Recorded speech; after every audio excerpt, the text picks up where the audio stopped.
nekādos apstākļos nedrīkstam nokāpt galvu. Ja kādas durvis dzīvē mums aizvarās, vienmēr ir cits, kuras ir iespējams atvērt.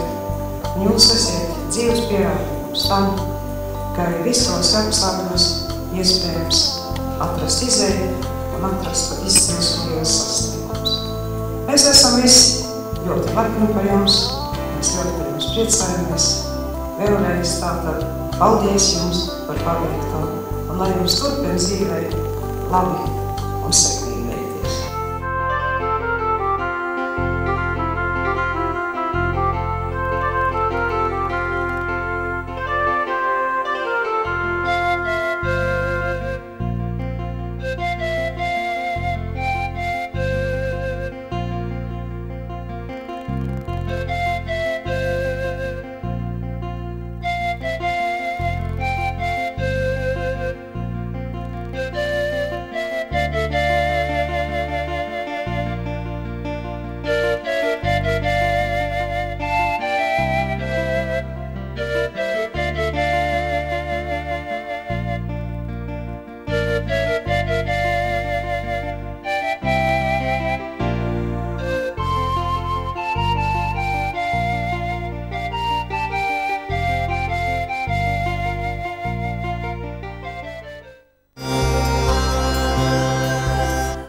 Manuprāt, nekad Latvijas sabiedrībā invalīdu sports nav bijis tik atpazīstams kā tieši pēc šīm Atēnu paralimpiskajām spēlēm, galvenokārt labo panākumu dēļ, pateicoties medaļniekiem.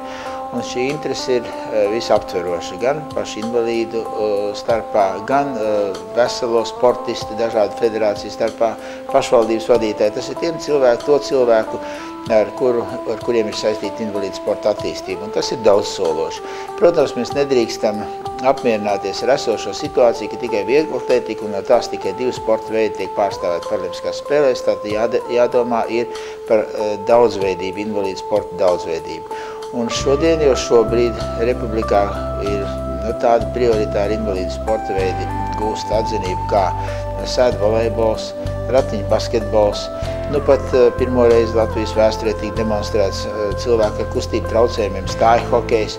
Visi tie ir komandas sporta veidi, kur, es domāju, pie labas gribas, uzņēmības, arī finansējuma Latvija varētu tikt pārstāvēta pat Eiropas un pasaules ranga sacensībās, varbūt pat pie veiksmes paralimpiskajās spēlēs pēc 4 gadiem.